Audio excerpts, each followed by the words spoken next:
tell us about you, Mr. Pepsi, those dots, and how they ultimately connected to you today. I mean, I don't know how to follow that. It's just perfect. It's like a perfect intro. Really, I was lazy, and the easiest thing for me to do was get another TV gig. I got fired again, actually, but this time was my fault. I was misbehaving, then tried to go work in corporate, and just that didn't work. I realized I wasn't lazy, and I worked 18 hours a day, and I loved it. Oh my God. And then I sort of hit a bit of a peak with that, where there was really nothing else we could do. It was our first soap opera. We were doing about 900 episodes of television per annum. It was crazy. Wow. It broke every record. I mean, we murdered it. That was crazy. We signed a deal with Netflix, north of $200-300 million is what they're spending on content per annum. We have to find a global market for African film and TV series if we're going to get to the numbers that we want to get to, if we're going to get the film and TV economy and scale that we're looking for. Netflix has done a massive job in diluting content racism. If I posted the kind of numbers I've posted in this industry, in any other industry, banks will come running. In this moment, I feel quite peaceful. Welcome in the Valley. I'm your host today, and my name is Ibrahim Sanya. We have an amazing show today, but before that, a gentle reminder. Press that subscribe button. Join the community of funders and founders, changing sports, tech, entertainment, and fashion from Africa to the rest of the world. And never miss a thing. Enjoy the show. My brother Pepsi Pokane. My brother Ibrahim. So good to have you here. Very, very good to be here. To the Valley. Thank in you. Your home city. Showmax. Yeah, I mean, it's an interesting story of how I ended up here. We had dinner 2 weeks ago, and then, connected through a dear friend of ours. Yes. Ronnie makes miracle happen. Since I've known him, that's what he's been doing, and that's what he does. He is in the daytime, he's taking care of rails, but he's a permanent pipeline connector. And that's what he's done here. And since then, we have not stopped talking. And I'm so happy you came to the Valley. Obviously, for the audience, I think this is a rare treat because the creative, the creative industry is at its phase of fashion statement. It is very trendy. But for people like you that have been at it for almost 2 decades, it is certainly not a trend because a trend starts and stops. For you, it is your journey. This is your life. This is your craft. It's not something that just became fashionable yesterday. And every pocket of it is small or concentrated to a country. There's Nollywood, Bollywood, Hollywood. But you, for over 2 decades, you've been fundamentally building around film, around studios, and for the people that will discover today, the largest platform in the continent.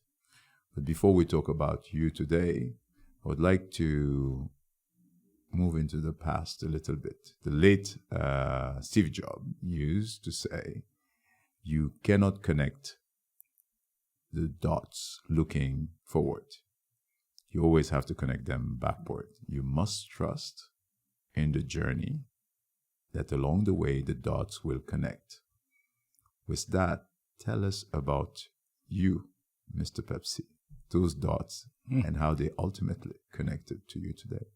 I mean, I don't know how to follow that. It's just perfect. It's like a perfect intro.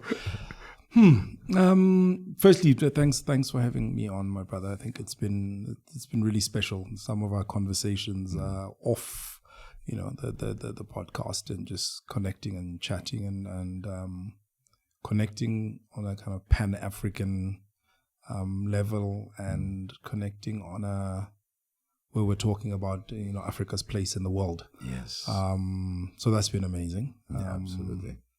I was born in Soweto, 1979 in November, and it was kind of during not the height of apartheid, but things were rough after '76, and then I came along 3 years later, and my parents then ran away and moved to Lesotho.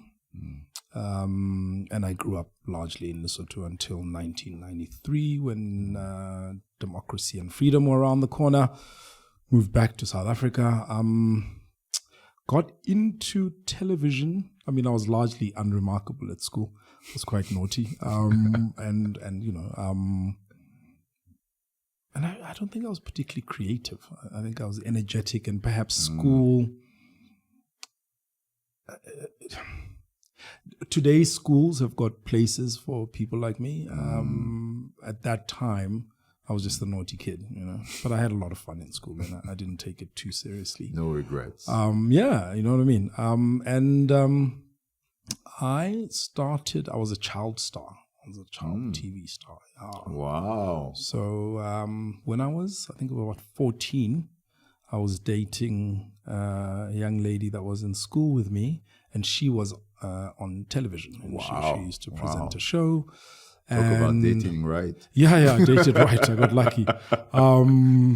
In fact, it didn't end so well. But anyway.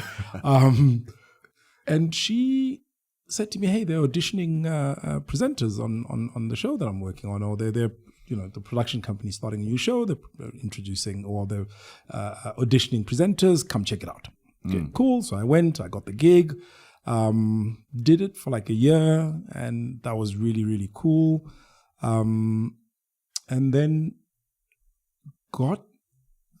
the show came to an end. It was an experiment that didn't work well. So I walked in one day and they said, hey, it's over. And I think that stayed with me. And the story will make sense a bit later, but it stayed with me about, oh, snap, this thing can just end? Yeah. Okay, Unannounced. cool. Unannounced, literally. I mean, we were cool on Friday. I went in on Monday and we weren't cool anymore, right? And it had nothing to do with me. The show just wasn't working, so they canned it. Cool. So I then, tried my hand at varsity. Well, actually, I went to an exchange program. I went to go live in Las Vegas with a Mormon family, a black Mormon family. Wow. Black Mormon family. Yeah. Wow. Amazing. A weird experience, but an amazing family. And I fitted quite nicely into the American school system, weirdly. So I redid my last year of high school because I finished high school at 15. Okay. Or rather at 16, not at 15, at 16. So I was about a year young. I did the same. Yeah, you finished at like 14 or 15 or something. Yeah, you were like a child genius. No. Yeah, so anyway. Geek and genius are different levels. It's the same, like there's business class and first class. Yeah. So the genius is the first class. Ah, okay. I was in economy. Anyway, so did that. Ended up at Howard University studying business. So I think around 96. And then... that was a good internship. Yeah, it was. It was an interesting... For what you did later, that was an important... Yeah, exactly. I learned a lot. And then came back home, gravitated towards media, actually, while I was in DC studying. I used to spend a lot of time in the media center with some of the guys studying film, etc., etc. Came back, and really I was lazy, and the easiest thing for me to do was get another TV gig. And TV gigs, being on TV is great. It's not very, for the most part, it's not very hard work from a amount of time you put in, that kind of thing. And it's something that came naturally to me. And anyway, I did that for a little bit. And through that, I got fired again, actually, but this time was my fault. I was misbehaving. And, then tried to go work in corporate, and just that didn't work. I think I did 2 or 3 different jobs. Didn't work out so well. I found it difficult. I don't know. And then ended up producing. So I got a great opportunity with a production company. I was on screen, and I was presenting a travel and lifestyle show. But the lady that ran the company, an old Afrikaans lady, she she gave us an opportunity, and she'd say, go produce your own stuff, bring stories. And it was a lifestyle magazine show, so they had these little inserts where you could go, and you could pitch your own story, produce your own thing. And I learned, figured, and I came up with some cool ideas, and it was nice. I mean, I think, it was completely, I realized I wasn't lazy.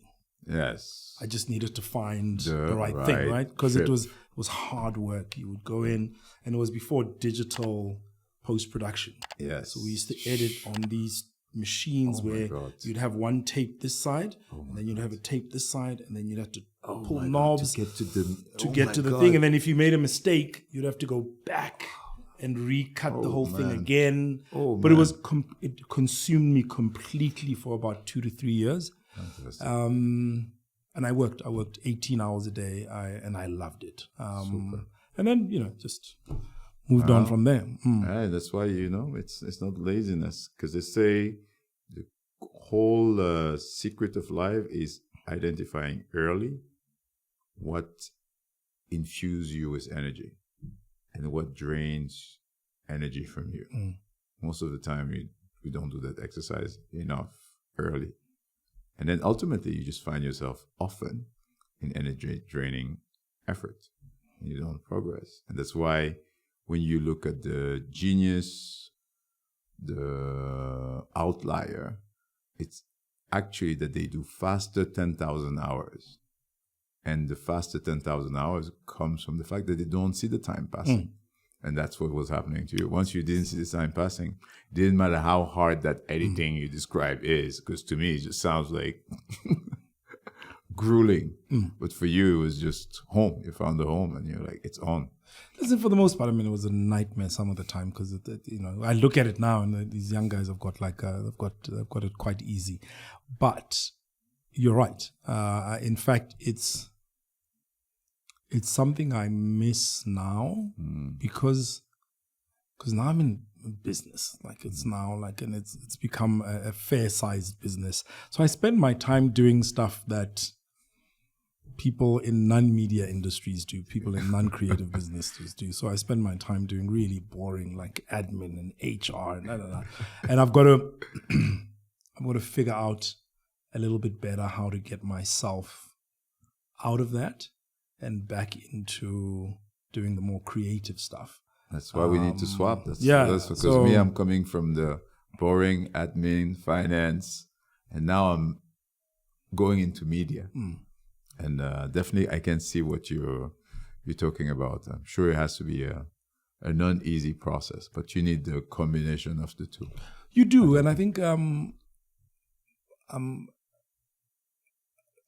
I've been lucky in terms of finding the right partners, and I think there's a bit of a gap now in our business for somebody that can take over a lot of that kind of finance and HR and all the kind of administrative functions that come with, like MD functions. Yes.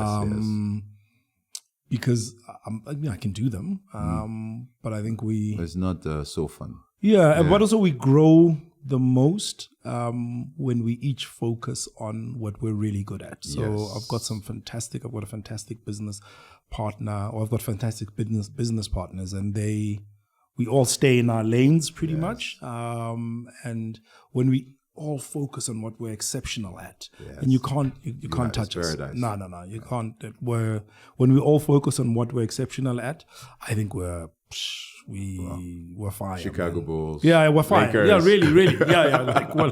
Yeah, we are. One thing I've discovered not lately, actually, it's something that I try to implement, is we tend to hire people only based on their CV.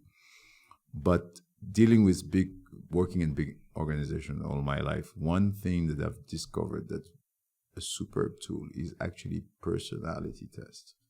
And when people tend to be a wide spectrum of personalities, but there's like 4 extreme buckets where you have people that just typically their traits are extroverted, dominant, and then you have on the other extreme people that just they're introverted, and you have 2 extremes there. One being there's a high level of consciousness in the act and those personalities are very comfortable with administrative verification, compliance. It's just like, let's get back onto the lane. Let's get back into the lane.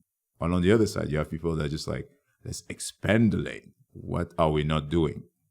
And, it's the adventurer, the leader, the creator. You have other people that are like, go create. I don't want to create anything. I want to make sure that what you think you're creating is proper.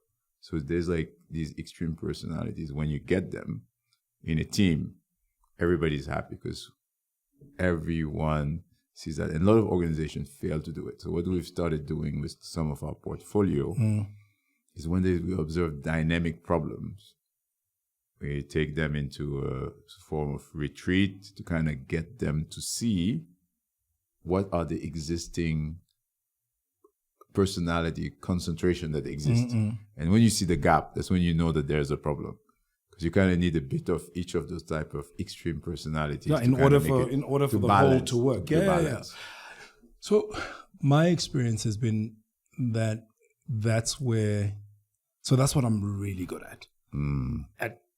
I float between. So I can sit with finance, I can sit with creative, I can sit with strategy, I can, I can sit with marketing, I can sit, so I float between all of them. And I think I'm pretty decent at kind of pulling them together. Yeah.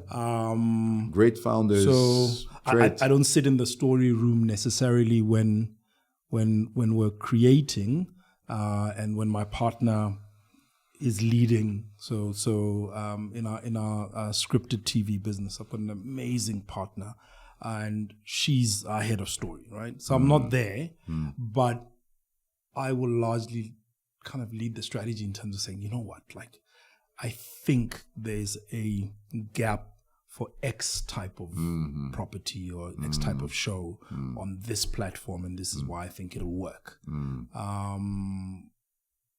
Then I can sit with the finance side. And I think that's kind of, I enjoy that the most, where I'm able to kind of try and bring these different elements so that they can operate and work in concert. Amazing. Yeah. Now tell us about your today, because all those series of dots have taken you to a culminating stage where on one hand, you basically are carrying two corporate babies, one being Stained Glass TV, and then the other one being the biggest platform film studio in the continent, probably in revenue and in terms of hours. How do you manage those two on one side, and how did each come about? And then on the other hand, I'm seeing your involvement with the leadership concept of President Cyril Ramaphosa. I see you in the Association of Films. I see you also in a couple of other ventures that pertain to the industry in SA, but also globally. It ties up, but it cannot be easy. So tell us about those two hands. I'm not sure. I think it all sort of works. So I'll talk about my story and just give you, or my professional story, and just give you the highlights, right? So 2004, I get tired of kind of producing for other people, and not having enough of driving the wheel. Yeah, not driving the wheel, or having a measure of control over one's own destiny. Although, I think like this concept of control, actually, it's fake. So, but I didn't know it at the time. So I started a company called Bonngoe TV, which is my first daughter's name. So just before she was born, it was actually a name that my father passed on in 2003, and it was a name he came up with, but I don't remember the context of the conversation, but it was a name he loved. So anyway, and I started the company soon thereafter, and then she was born, the name, I love the name. Anyway, so, beautiful. And that was a non-scripted show, and it was a great opportunity. We started producing, we did music shows, reality shows, all manner of shows over sort of a 10-year period, I'd say, we had an office in Nigeria. We did some stuff there. We helped Africa Magic and set up in Nigeria. Wow. So we were doing a daily show. It was called Stargist. And we were producing it from SA. Seen that. And then when Africa Magic really, Mnet was like, yo, we're setting up properly. She's like, if you want to continue doing the show, you got to go set up office in Nigeria. Man, I mean, I fitted right in. Loved it. Loved it. Was able to operate, and we did well. We did well for a period in Nigeria. And then I sort of hit a bit of a peak with that where there was really nothing else we could do in the non-scripted space that we hadn't done. We'd done kind of Metro FM Awards. We'd worked on live broadcast and that kind of stuff. We'd done variety. We'd done game show. We'd done reality. We did one of our most exciting projects was this thing that we did with a good friend of mine, Nick Regisford. We did a show called Motorola Urban Massive, which is like a hip hop kind of Pan-African. We traveled to multiple countries. Okay. It was dope. So we'd done kind of everything. And then the holy grail of South African television at the time was soap operas. Yes. Right? Yes. And to a degree, it kind of still is. Not so much, but I think the series that has the most watched on the continent, 7th season now? Yeah, well, no. Now we're going into our 10th season. So we're in season 10. So anyway, so that's the next show that comes, right? So I figure out, I think a show and all the soapies at the time were either shot in Cape Town or in Johannesburg, but the biggest kind of audience grouping in the country is Nguni audience, which is kind of Xhosa, Zulu, particularly Zulu-speaking audience. And there was no show that was actually like physically planted in KZN, in KwaZulu-Natal, in Durban, which the legacy of apartheid is the splitting of, and different language groups, residing in different parts of the country. Anyway, so KZN is, Zululand. So we set up a show there and, set it up. It was our first soap opera. We had no idea what we were doing. I think we lost 8 or 10 million rand in the first year because we had no idea what we were doing. And that just blew the lights out, man. Became and still is the most watched show in South Africa. At some point, we broke. So the previous TV watching record per episode in South Africa was Shaka Zulu, the TV series in the 80s, right? Which we all loved across the continent. We still wait. We were just waiting. For remix, for that, and they finally did a they did a. I mean, I think the new one that Bomb, Desiree Angus and the team at Bomb, I think they've done a fantastic job. I mean, I would have approached it differently, but I think they've done an amazing job. And they're doing a second season now. Okay. I'm a bit jealous that they got to do it, but they were the right people for that show. Okay. And they've proven themselves to have been the right people for that show. So we broke that record. I think we hit 11.4 million. Wow. So we still hold the record as the most watched show on the continent. I think on the continent. 11.4 million viewers per episode is the peak that we hit. We're still the number one show. We have been the number one show for about 9 years now running. So that's what we did for linear television. So we started with that, and that was kind of our wheelhouse for a few years. And then we kind of started producing other shows. Our second big success was a show called Ehostela, which we shot in Durban as well. It was about it's not a cultural thing. It's more of there's a cottage industry of assassins in South Africa called Inkabi, that largely come out of KZN. They come out of KwaZulu-Natal, and they're used by politicians and used by business people and in the taxi industry as well. And we did kind of a 13-episode show, and that did really well on linear. We did that for Mnet. And then we got into this kind of long-running drama space where at some point, for a 3-year period up until about 2021, we were doing about 900 episodes of television per annum. It was crazy. Wow. It was insane. 900. We had 3 daily soap operas and 1 3-day-a-week kind of drama that we were doing for Showmax. How do you manage Smash. that? I mean, I don't know how we survived, but we did. And our next big success was we did the first pre-colonial drama after Shaka Zulu. So before this current iteration of Shaka Zulu, of Shaka Ilembe, we did something called Ifalake for Mnet, and that did really, really well. And then we did The Wife for Showmax. Yes, and that just blew the lights out. I mean, it broke every record on Showmax before that. So we murdered it. That was crazy. Congratulations. We had no idea that it was, and it really is. It's not me per se. I will strategically kind of find stuff.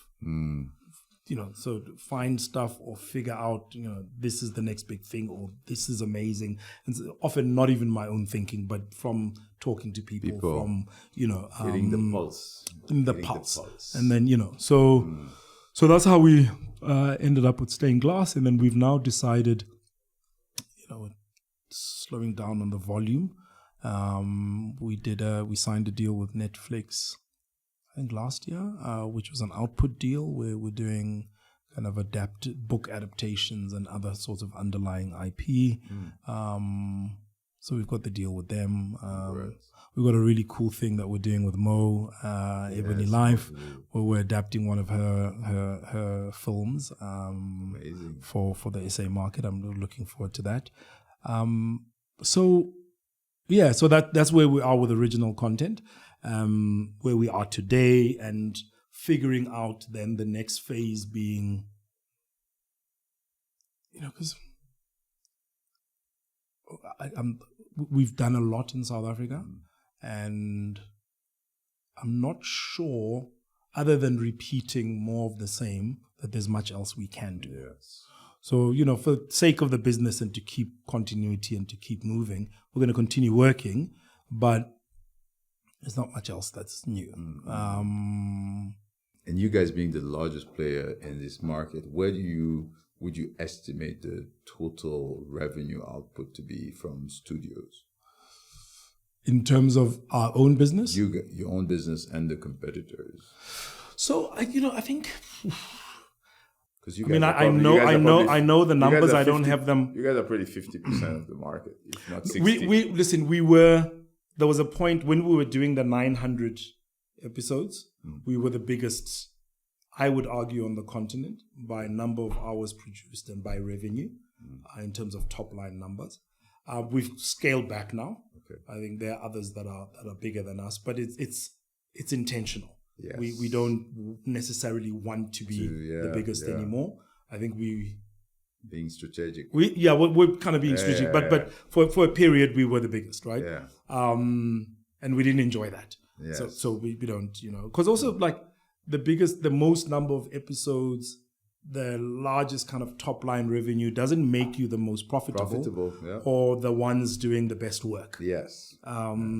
So we've left that alone. I think the market, I forgot what, between Netflix, Showmax, Mnet, etc., SABC, TV, there's a few, I think north of like 3-4 billion rands is what's spent on, content. So north of $200-300 million. Yeah, north of $200-300 million is what they're spending on content per annum. And that's cool. No, that's because basically, it's an industry that's at its infancy from an institutional investor base, because very few in South Africa, you guys have had a long-standing history of platform. But if you leave and you go Middle Africa, I think it's like Nigeria and Kenya slowly Nigeria has become a force for sure. But there's a massive scarcity of institutions that fund film. It's not like you can knock on the door of a bank and be like, hey, I got a film, and there's like 5 or 7 managers fighting to have your account. And that's really, I think, where we need to go, because the biggest awareness indicator, or the biggest awareness metric now, actually is around culture for Africa, whether it's movies or whether it's music. I mean, when you think about it, there are some countries in the world that would not be known on the map if it was not for their soccer team. And we just don't get to realize that. And now I would argue that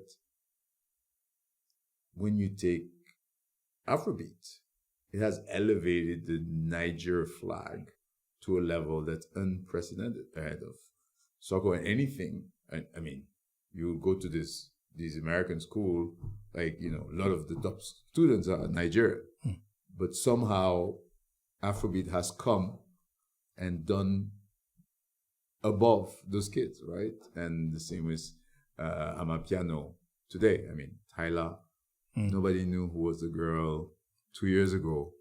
And, you know, last week she's hanging out giving high five to LeBron James in courtside. So clearly that is becoming the driving force of the narrative. So getting some numbers so that people see the volume, the scale, so that institution can come and back it, I think is important. And the only way that we can do that, if we follow the lead in terms of music, in terms of, you know, where else, because, I mean, some of these musicians are posting some big numbers. Slowly.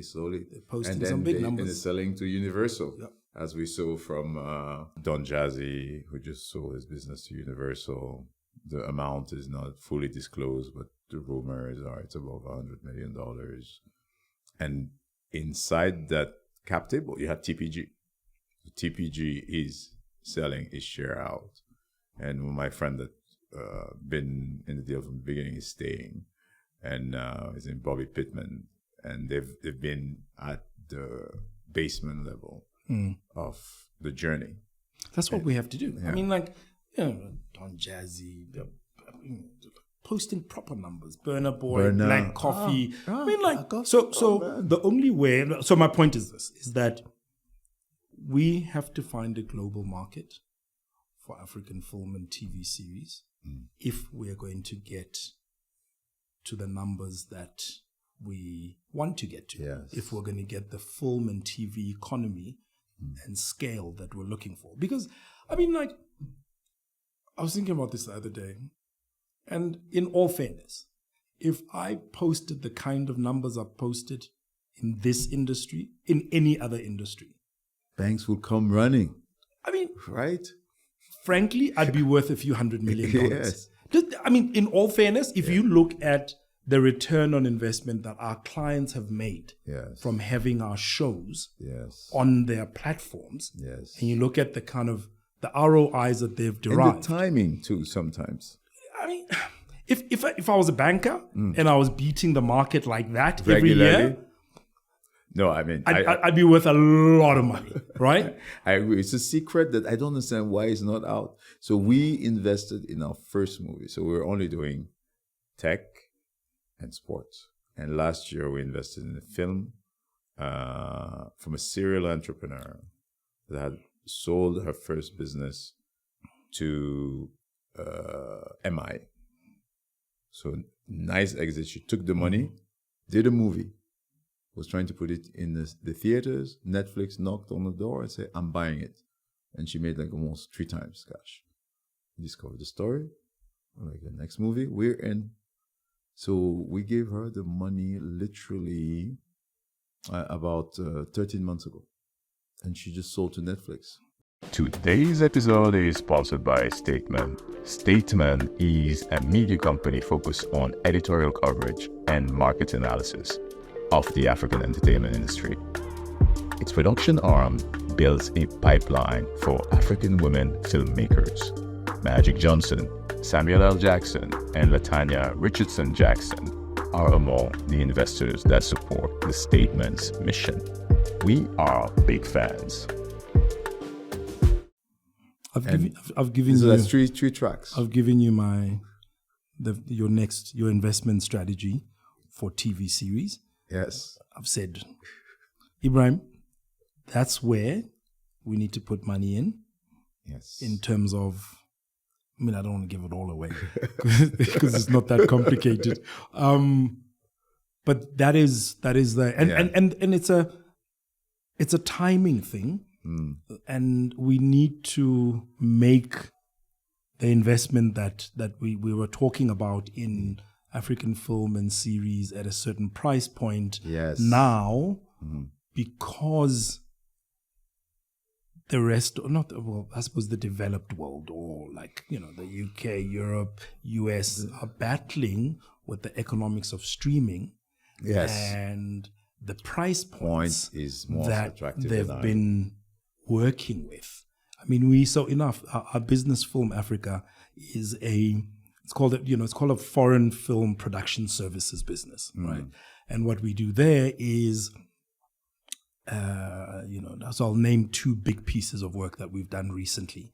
So Paramount wants to create, or Showtime at the time wants to spend, $10 million an episode making an epic pre-colonial African story. Cool. So they come here and we manage that process for them. We book crew, resources, so we co-produce, so we co-produce with them. And of course, in typically in that kind of relationship, you don't really have a creative say, but you're running the budget, you're running the logistics. Cool. You have some creative input, but it's largely things to do with location, production design, et cetera, et cetera. You don't really have a story, casting. Well, actually, with non-principal cast, you have you can make an input, right? So, or Raised by Wolves, that Ridley Scott's Raised by Wolves. We did that here as well. Nice. One Piece for Netflix. We did that here as well. And through those price points, crazy, big numbers, right? So, people spending between 7 to 15 million US per episode. Wow. But I think, the bankers behind these streaming services are now saying, well, hang on, if we've spent $150 million on a 10 episode series, how many subscribers have we got to have? And how long have they got to pay for before we make that back, right? Yeah. So that opens the door to, but they still need a certain amount of volume. Yes. In order to sustain the services, which means there's still going to be a space for that high budget stuff. Be filled. But each streamer, I think, is going to do a handful of those big, if even, big shows per annum. And then they're going to have to fill the platform with content from all over the world. So a lot more, I'm finding Hollywood, for instance, a lot more receptive to international content. Yes. No, it's amazing. I don't know if you agree. I just feel that Netflix has done a massive job in diluting content racism, because upon their arrival is when even myself, right? Because I think most Africans for the past 40 years of visual content, it was either purely Western content or sometimes Indian content and nothing in between. And then since their arrival, Spanish content, Korean content, I mean, you name it. Turkish content. Before there was the Egyptian that was the main content for the Middle East. And now Turkish is eating significant part of the lunch of Egyptian or Middle Eastern content. So all that, I would argue, the streamers, but with the quarterback and chief executive officer being Netflix. They really have. I mean, listen. Those, I have a lot of respect for both, for Netflix and for Showmax. Has really from what Showmax has done is they haven't quite had an impact globally yet, but with the acquisition, so when Comcast arrived and it has acquired, I think it's 30% of their business. So the content that's on Showmax can be available on Comcast's Peacock, which means our work will be seen there. It's a fantastic deal. Netflix, I mean, it's amazing what series like Blood and Water have done for African filmmakers, because like people all over the world are watching and they're like, oh snap, your stuff's not bad. Yes. Right? Yes. And then you say to them, yeah, do you want to guess how much we made it for? Yes. And they can't believe it. They can't believe it. Yeah, they like can't you made believe it for that much? Yeah. So that's where the arbitrage it really, really has helped us get our content out there. And also, like you're saying, the content racism, the weird kind of, now they're seeing it and they're like, oh, snap, okay, this is actually quite good. The quality is not bad at all. Exactly. And we don't have to place them only in either in a ghetto or in a war where they're like, or slaves or... No, they can be rich and educated. Do you know what I mean? So I think for us, that's the next frontier, is partnering with other filmmakers and getting our work out there. I think there is a way to do it. And I think we're all kind of, there's tons of us, pushing the same narrative. And the more of us that succeed in getting our content out there, the better. And I think it'll be great for all of us.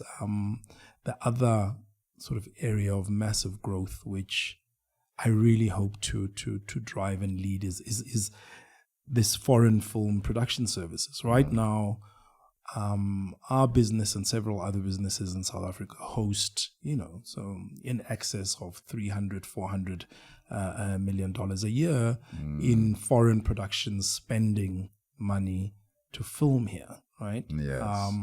We've shot Durban for Mumbai. We've shot, Cape Town for the UK, for LA. Wow. We've shot Durban for Miami. Wow. And the biggest pity is that it's very concentrated in South Africa. And I think we don't have a continental proposition where we can say, hey, Disney, based on this film or this series, we think you should shoot a portion in Mauritius, pick up some scenes in Ghana, and shoot some in South Africa. Yes. And that's what we'd like to create, is to have a truly Pan-African international production services firm where we can guide your project anyway. And we spoke about this the other day where we said, because of the consolidation of content, media, technology, etc., really there's like 10 people who make decisions about where any particular film or show is going. And a lot of the studios and streamers are consolidating their physical production offices. So as they consolidate, physical production now sits in one department for all the group companies. Yes. And they all seem like different brands to us, but the owners are the same at the back, right? Yes. So the heads of these physical production departments in the different studios and streamers, the number keeps getting smaller and smaller. There's maybe 8, 10, 15 people really fundamentally that make those decisions globally. And Africa doesn't have a proposition where we say, hey, this is what Rwanda offers you. This is what Morocco offers you. This is what Ghana offers you. This is what South Africa offers you. This is what Mauritius offers you. And we want to be the guys that say, come, we'll look after you wherever you go. Yes. And there is, so Morocco's got their international production incentive. Ghana's now set up an incentive. Just a few days ago. Mauritius has got a very aggressive incentive. South Africa's got an incentive that sometimes works, but is work in progress. But it's done amazing things for us as an industry. So I'm really hoping that we do more of that, and those productions don't just come to Cape Town, but we can host, because I don't think South Africa will lose the number of foreign projects coming here. I think Africa will gain Yes. more. And yes, it's not getting our stories out. It's essentially a form of business process outsourcing. Yes, it's not creative, exactly. but what it does is it drives investment in the sector. And also build up capacity and talent. Builds capacity and talent. That's exactly what it does. It builds capacity and talent, and that capacity and talent remains and then tells its own stories, right? Yeah. So if you look, so what we need in those different countries that I've mentioned, and I've mentioned each one for a particular reason because I think they would form the right kind of initial proposition that we could go. You need a studio, physical kind of filming studio. If I show you the numbers of what Cape Town looked like in terms of the hosting of foreign work before the construction of the Cape Town Film Studios, and then once the studios, the graph is like that. Wow. In terms of foreign direct investment and number of jobs created, right? Wow. So you need a studio, you need certain types of facilities, you need certain types of expertise, you need an incentive, and then you need to go out there and market it aggressively to say we're hosting. Then we'll get the work.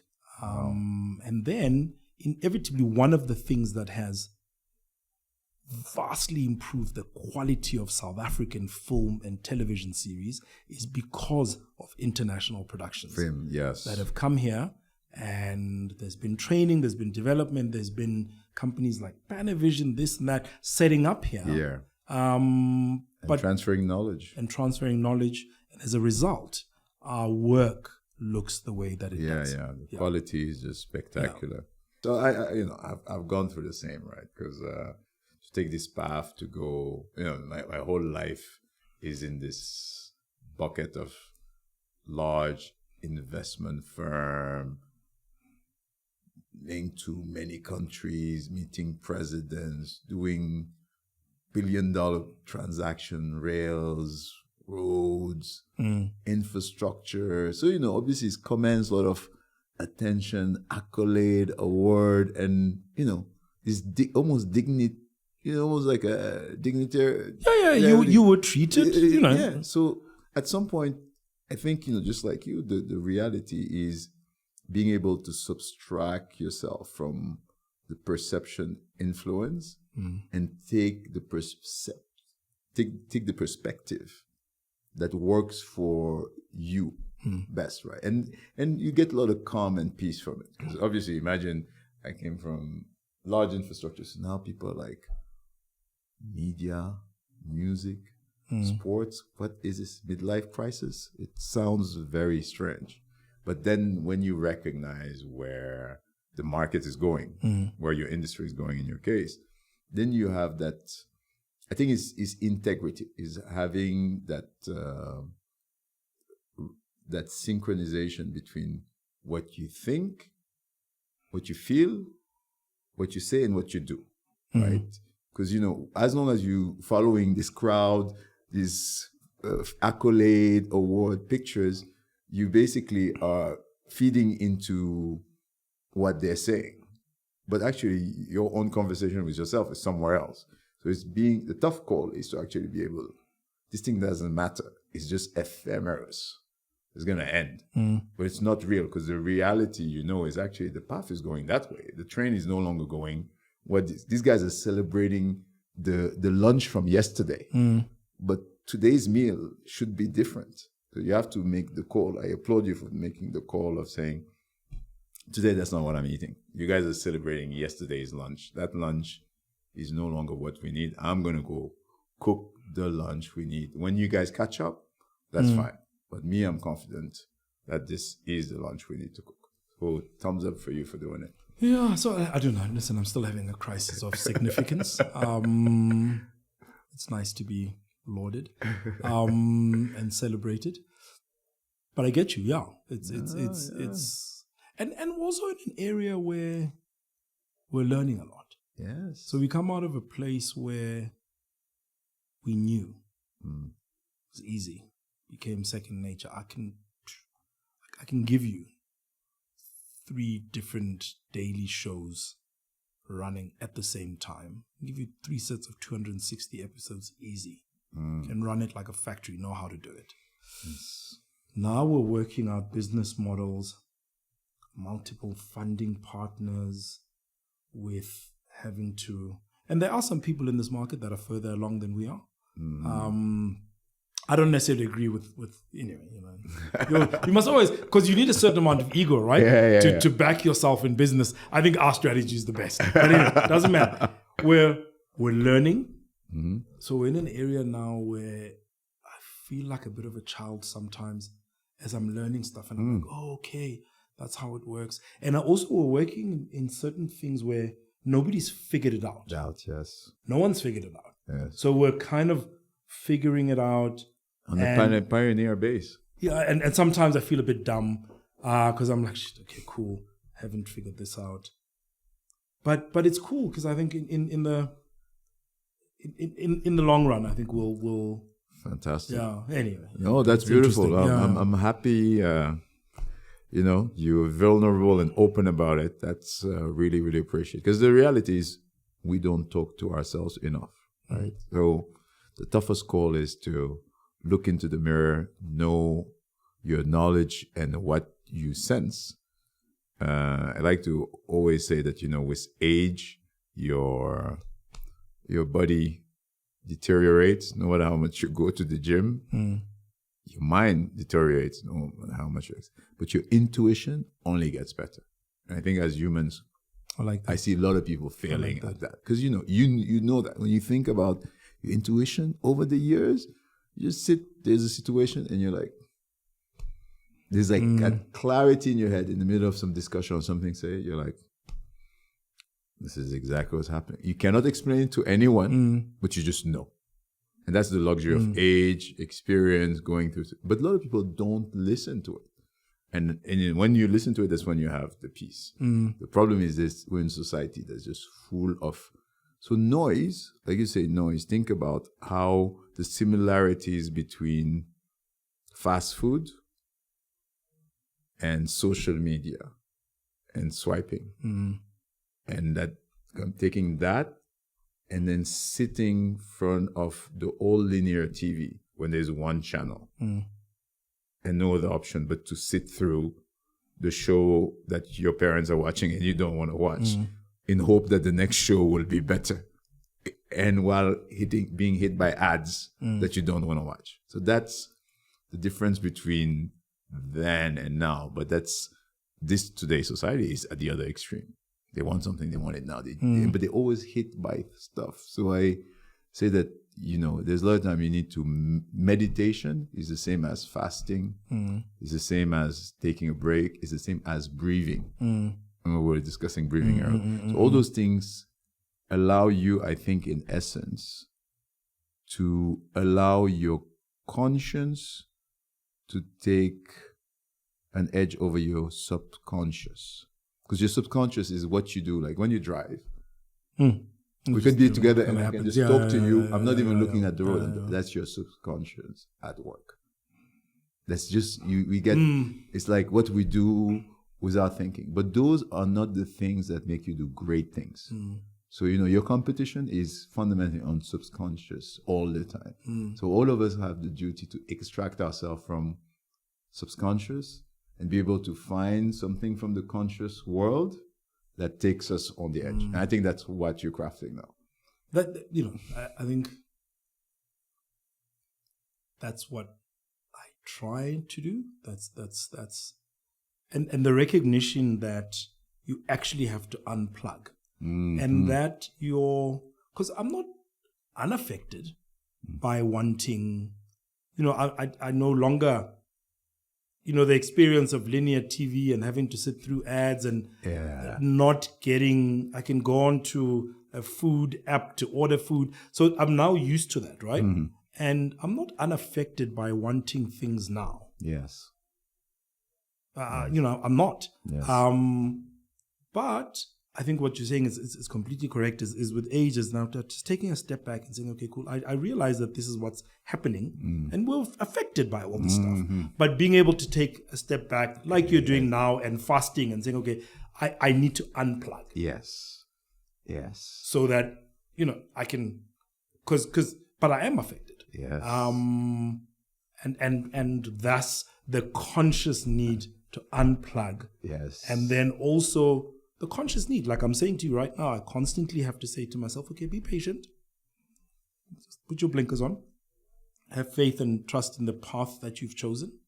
And if we go, you know, we've been phenomenally successful. We've done some amazing things. The legend. And we've achieved some incredible things. But that, like, to kind of leave the game that you were winning at by a wide margin.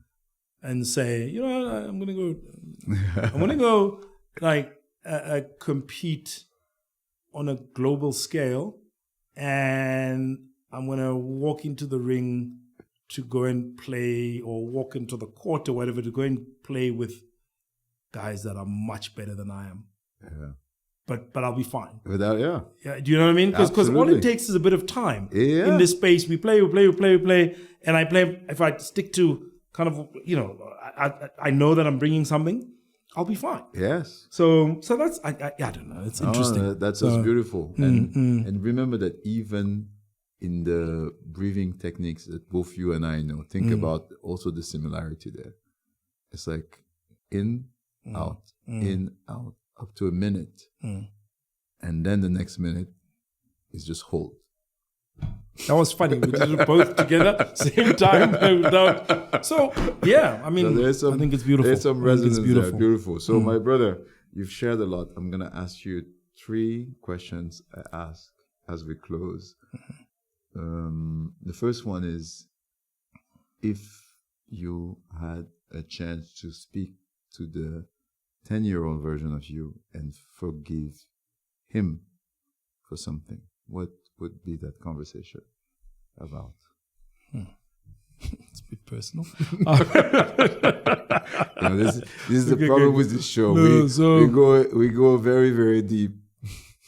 I think I spent a lot of time in my youth following and maybe doing things that weren't true to who I was. Right? So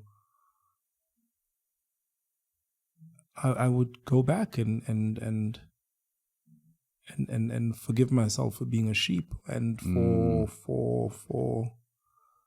you know, getting myself into situations where in retrospect I didn't want to be there. Yes. Like I knew it was dumb. Like half of our life do you know what I mean? Half of our life is that, my friend. So I think I could have saved myself a bit of heartache there. Beautiful. And I wish I could go back and tell myself that, you know what, everything's going to be cool. Well, you just did. Yeah. Anyway, you just did. You just did. No, that's fantastic.